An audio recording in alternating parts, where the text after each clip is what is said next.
The Mutual Broadcasting System presents The Mysterious Traveler, written, produced, and directed by Robert A. Arthur and David Cogan, and starring tonight two of radio's foremost personalities, Leon Janney and Marilyn Erskine, in The Big Brain.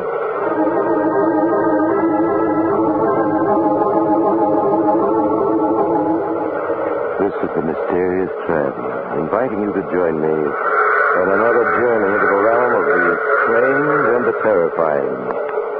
I hope you will enjoy the trip, that it will thrill you a little and chill you a little. So settle back, get a good grip on your nerves, and be comfortable, if you can, as you hear the story I call The Big Brain.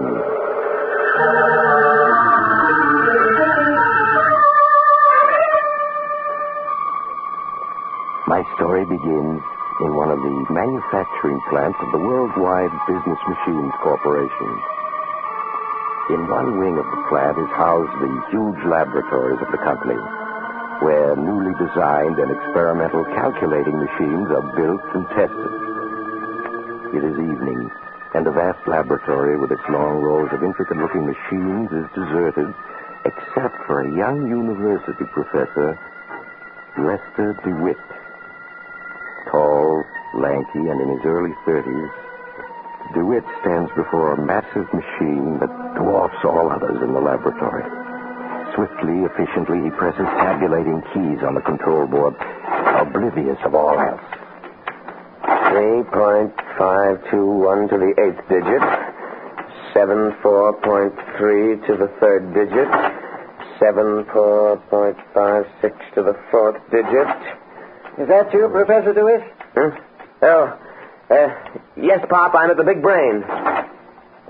6.527 to the 4th digit. Well, you brought your visitor, Professor. Visitor? Julia. I'm glad to see that you at least remember my name. Of course, Professor, I'm not supposed to allow anyone in here but our engineers and university people like yourself. But I figured seeing you and hers engaged. Thanks, Pop. That's all right. Joy seeing young people get together. Oh, Julia, I'm terribly sorry.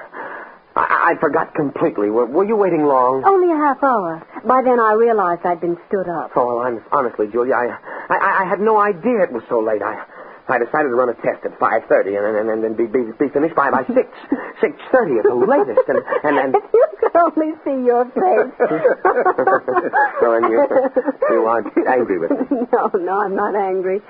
I just have to accept you for what you are, an absent-minded professor. Well, so this is my arrival. I've never seen such a huge machine. It weighs over 50 tons. 50 tons? That's right. The staff here at the plant calls it the Big Brain.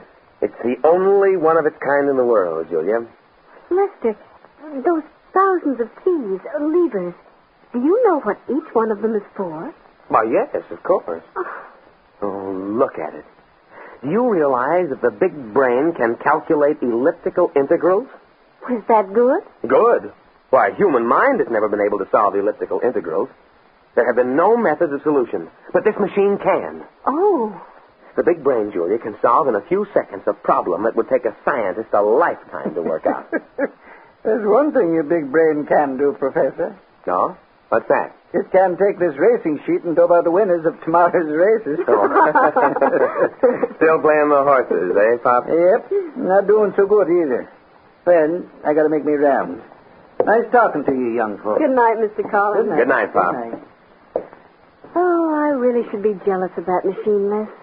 A certain light appears in your eyes when you speak of it. Sometimes I think that you care more for that. But you really don't believe that. No, not really. Hey, look, Pop left his racing paper behind. What are you looking through it for? Oh, I've never read a racing sheet before. It's interesting. Very interesting. You know, this racing sheet is a treasury of facts. Why, in each race alone, there are over 1,000 facts to be taken into consideration. Yes. Now, Les, you aren't going to spend the rest of the night studying that paper, are you?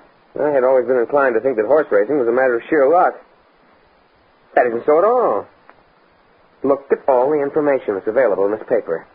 I can't understand why Pop thought the big brain couldn't calculate the winners of these races. You mean you think it could? I see no reason why it shouldn't be able to. In view of all these facts we have on past performances. Lester, you aren't serious, are you? Of course I am. Would you like to try it as an experiment? An experiment? Yes. We'll put all these facts through the machine. Oh, this I have to see, by all means. All right. First, it's a matter of learning what all these abbreviations and symbols stand for. Then, Yes? it's merely a matter of your reading the facts on past performances and my feeding it to the machine.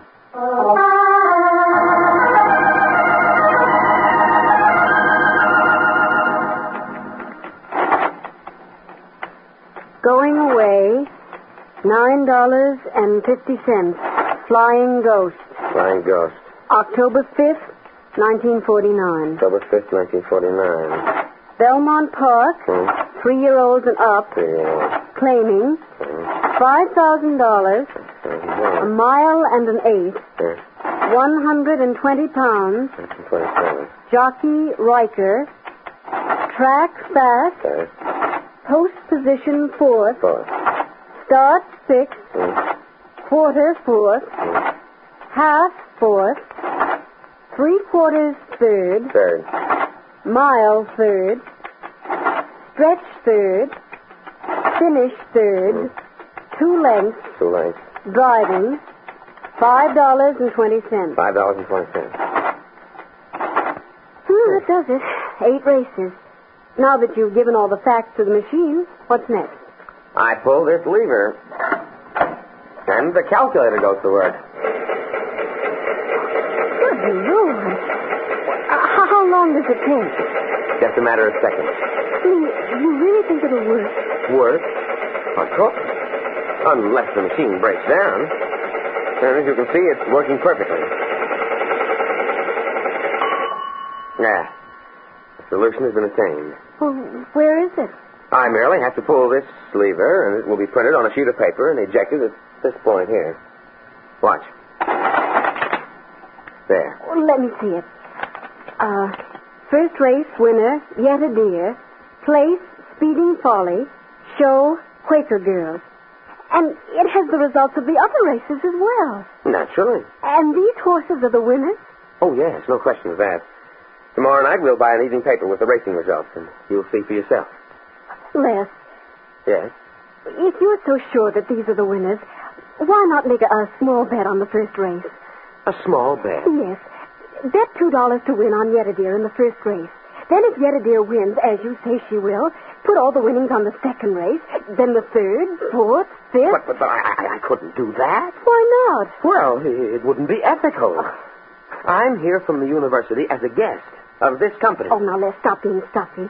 We've been saving for a year now to get married. If the machine is right, we can win enough money to buy all our furniture. Who knows, maybe even a house. Oh, I'm sorry, Julia, but I'm afraid I couldn't. Oh, why are you so stubborn? Who could it possibly harm? And think of what it would mean to us. But yes, I know.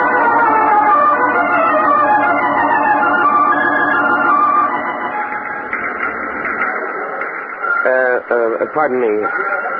Where can I make a $2 wager? Right here, friend. What's your pleasure? My pleasure? Oh. Well, I'd like to bet on Yet a Deer in the first race at Hialeah. $2? Yes, please. All right, here you are.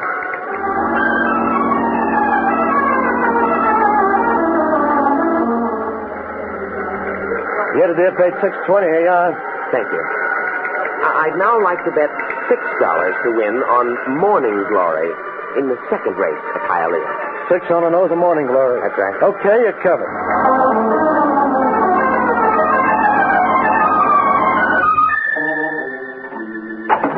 Here he is, boss.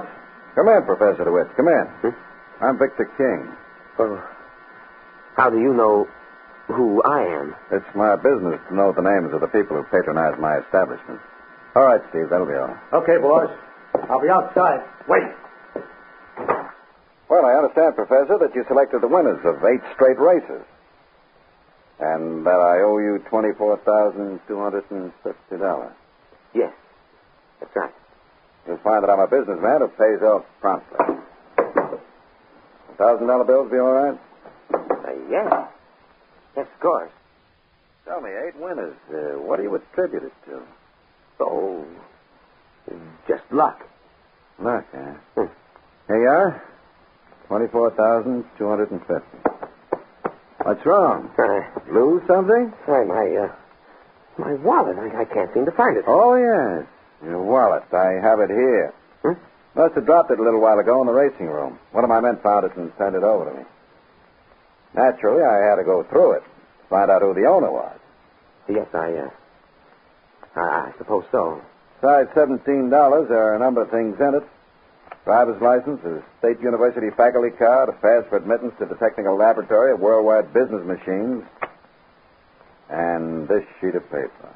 Oh, yes. That. Very interesting, Professor. Has listed a selection of win, place, and shows for today's 8 races at Hialeah. Strangely enough, every horse in this list came in exactly as selected. How'd you explain that, Professor? I don't have to explain it. Now, if you'll be so good as to return my wallet and everything that was in it... I'm sorry, Professor, but I'm afraid you'll have to play ball. Whether you want to or not. What do you mean? Sit down, Professor, and I'll tell you. Sit down, Professor. Yes. Now we can really get down to business.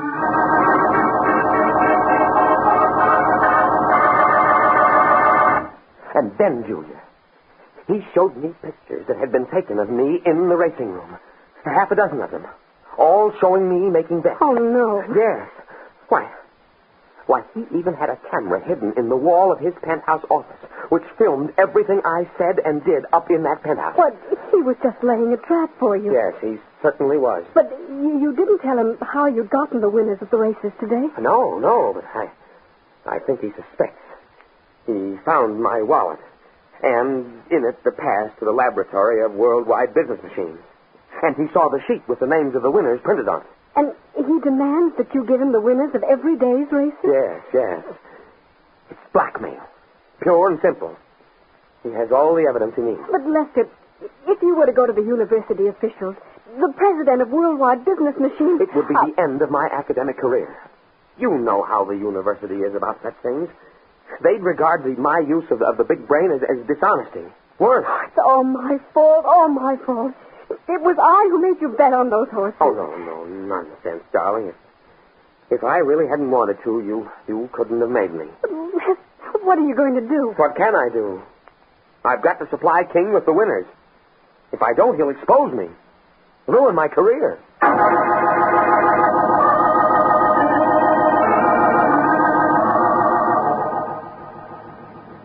What about a cigar, Professor? Drink? No. I'm thank you. feeling good. Really good. 3 days in a row, all the winners at Hialeah. Yes, sir, I'm feeling good. By the way, I'm putting your share of the winnings aside, Professor. It now amounts to $46,000. You can have it any time you want. I told you before I don't want any part of that money. My purpose in coming here was to explain to you that I can no longer go on with it. You can't go on with it. Why not? How can I expect you to understand the matter of ethics? Ethics? You can't. All I'm interested in is money. Now listen to me, Professor. You're going on supplying me with winners. We're playing this out to the finish. The finish? When will that be? I'll let you know. Now, today is Monday. I'm figuring on flying out to Santa Anita in a few days for the big handicap on Saturday. I want you to dope out the winners as soon as possible. I'm figuring on making a real killing at the track. I won't do it. Now, Professor, we don't have to go over that again. Yeah, I see we do. Okay, Professor. I'll put it on the line. Straight, no trimming. Sit down. This may take a little time.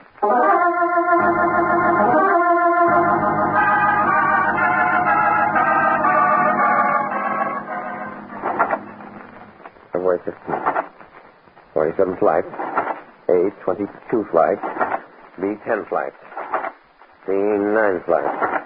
The sixth flight. Total 47. Oh, Lester, so here you are. I've tried to find you everywhere. Oh, hello, Julie. I phoned you at home and the university. Then I thought I'd come here. Did you see Victor King? Yes. I saw him. Well, what did he say? I mean, when you told him you were through with him. He said that isn't the way he plays ball. It seems I have to play his way. Or else. Oh, Lester. Mr. King is a master of blackmail. Well, Lester, what are these hundreds of books? What are you doing? These are flight records of the different airlines that fly to the West Coast. These records go back 5 years. Well, what are you doing with them? I'm entering these records into the big brain. Trying an experiment. I don't know whether or not it'll work. What kind of an experiment? I'm attempting to find out if the big brain, given all available flight information, can determine the date and time of a future plane crash. A future plane crash? Yes. But why? Victor King is going to fly to California within the next few days. As yet, he hasn't decided what flight he's taking. Well, what has that got to do... Les. Why not? What else can I fight back with? Maybe this whole experiment is crazy, but if the big brain can determine future plane crashes, and if one is due to occur within the next 5 days, I'm going to do my best to see to it that Victor King is on that plane.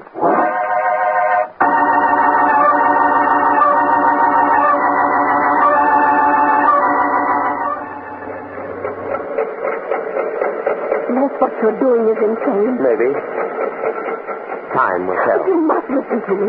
You've got to go to the university officials and make a clean breast of King. I'm sure that they'll... There. The solution has been attained. Let me see it. Flight 106, Universal Airlines, 4:30 p.m. New York to Los Angeles.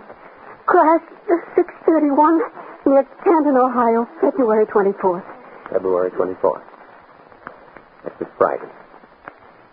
And King wants to be in California Saturday for the races. Lester, this information, it can't be right, can it? It's the law of averages, Julia. Scientists, given all the facts, can work out an approximation of accidents. The big brain has the ability to pinpoint facts, calculate them to a degree beyond the human mind, and reach a definite conclusion. You mean there's no question about it? Flight 106 will crash February 24th. The big brain hasn't been wrong as yet. So there's always a first time, of course. But, Les, if there's a possibility of that plane crashing, we've got to go to the airline and warn them. If I went to them and told them, gentlemen, I believe that Flight 106 on February 24th is going to crash, what do you think they would say? They'd have me placed under mental observation. But, Les, if that plane crashes, killing innocent people, you'd never forgive yourself. What's going to be, will be. I can't prevent that which is ordained to happen. And you're going to try to see to it that Victor King is on Flight 106. Yes. Come what may, I've got to make sure he's on that flight.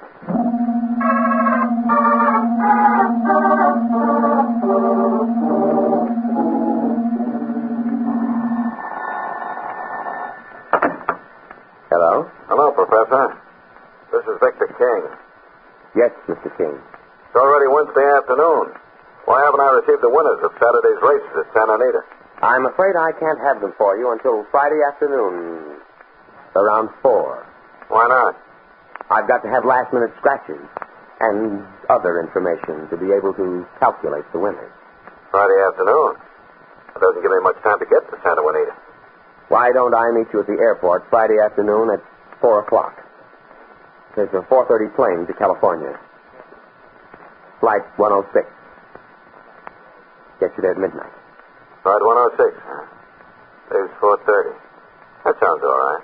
Then I'll meet you at the airport at 4 o'clock. Good. I'll be expecting you. Don't worry, King. I'll be there.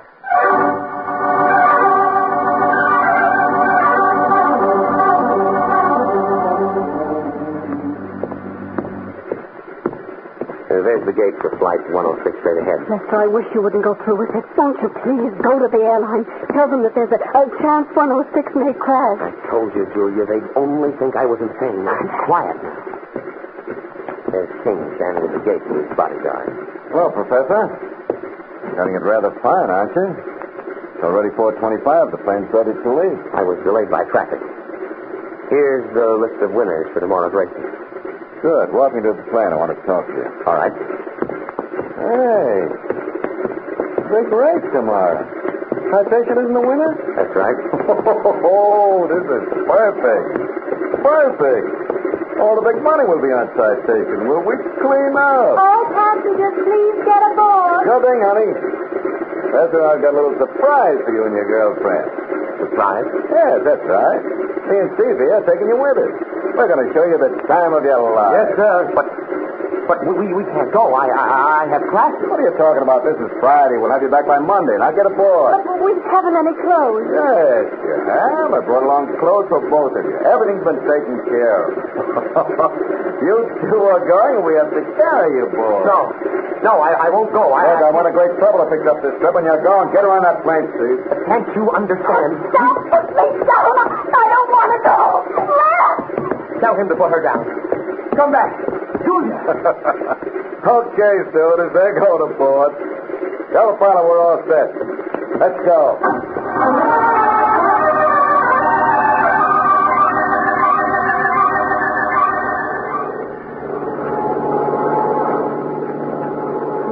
What time is it? Julia, stop asking me the time every minute. I just told you. What's the matter with you two? Don't you like flying? You've been sitting on the edge of your seats ever since we took off. Yeah, you think they were going to a funeral instead of California. And the best time they ever had. I can't stand this much longer. You've got to tell them it's our only chance. Tell them? Yes. Maybe you're right. King, What is it, Professor? come a little closer. I've got something to tell you. Sure. What is it? This plane is going to crash at 6:31. Crash. What are you talking about? You heard me. The plane is going to crash. I like that joke, but that's not funny. Not a joke. Can't you see that he's serious? How do you know the plane is going to crash? Same way I found out about the winners. The big brain. If you aren't leveling with me, I'll... Yes, you are. You're scared, really scared. I'm getting scared, too. Why'd you let us in for this? You must have known before we got on this plane... Oh, I get it. You didn't figure on me taking you along. Hey, boss, we got to do something. I'll settle with you two later. Come on, Steve. What are you going to do? You see? Have the gun ready, Steve. I'll make the pilot set us down, but fast. Yeah, sure. Here's where we take over. Well, I'm sorry, sir, but passengers aren't allowed up here. Steve. A gun? Yeah. Now listen, bright boy, you and your little playmate here are going to set this plane down, but fast. What for? Because I say so, and I don't argue. Land this plane. The nearest airfield's 20 minutes away, and it can't... Set it down now. This minute. Make an emergency landing. You must be out of your mind. Steve, count to 5. If he doesn't start putting down, give it to the co-pilot. Right. 1, 2, 3, 4. Okay, you're calling him. Please give me a reading. 240 mph. Altitude 4,500. As we come over this mountain, there's a large field. We'll try to set down on it. Roger. Don't let us stall, boss. We got to get down. Yeah. Come on, put this plane down. If you want to take over, just say the word. Give me a reading, please. Speed 255 mph. Altitude 2,000 feet. It's getting dark fast. We've got to circle the field a couple of times. I'll cycle just land. Pete, give it to the passengers over the PA. Roger. We are now preparing to land. Passengers are asked to remain calm. Please fasten all safety belts. You two guys better go back to your seats, fasten your belts. It's going to be a rough landing. Yeah, but it's all the same to you. We'll stay right here where we can keep an eye on you. Suit yourself. You don't mind if Pete and me strap ourselves in, do you? Cut the chatter and land. Give me a reading, Pete. Speed 230 mph. Altitude 800 feet. Flaps down. Flash down. Landing gear down. Landing gear down. Landing lights on. Landing lights on. Reading.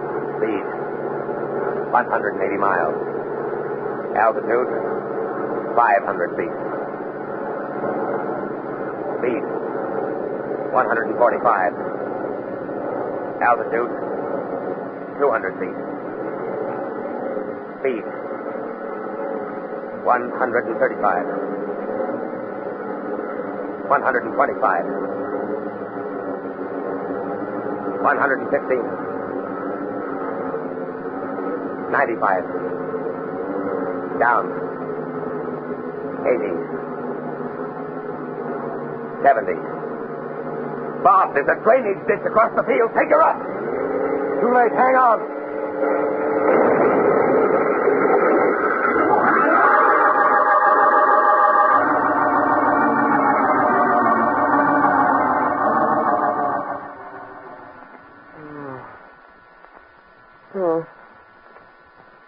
Oh, my head.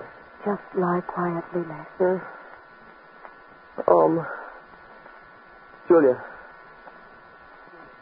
Julia, where am I? You're in a hospital. You've been unconscious almost 3 hours. But the doctor says you'll be up in a few days. The plane crash. Yes. Julia, you all right? I was just shaken up looking at you. Oh. Inspector King. What about him? King and his bodyguard, Steve, were killed. Killed? Yes. When the plane crashed, they were up front without safety belts. Anybody else here? No, a half dozen were hurt, but they'll all live. So King is dead. Yes. That means we're free, Julia. He was the only one who knew about the big brain. The way I was getting those women. Yes, Les, we're free. Strange. The big brain picked the winners. But it was wrong about the plane crash. Wrong? Yes. After all, the only reason the plane crashed was because King forced the pilot to make an emergency landing. You're overlooking just one fact, Les. What? The plane crashed at 6:31 p.m. The exact moment that the big brain said it would. How do you explain that, Professor?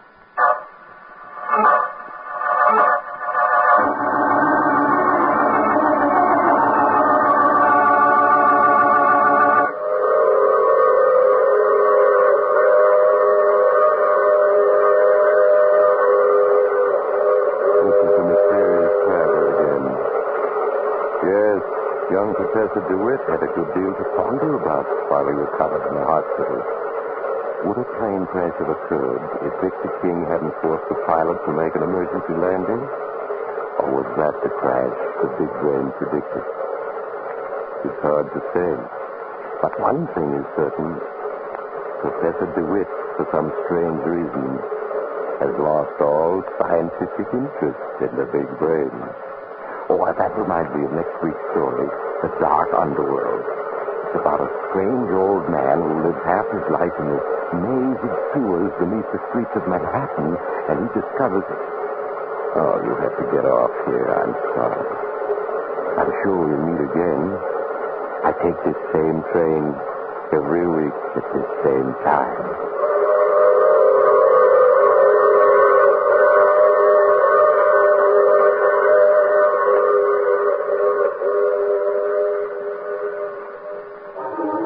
You have just heard The Mysterious Traveler, which is played by Maurice Tarpley. In the cast were Leon Janney, Marilyn Erskine, Santos Ortega, and John Marley. Original music was composed and played by Al Finelli. This is Bob Emmerich speaking. All characters in our story were fictitious, and any resemblance to the names of actual persons was purely coincidental. This is the Mutual Broadcasting System.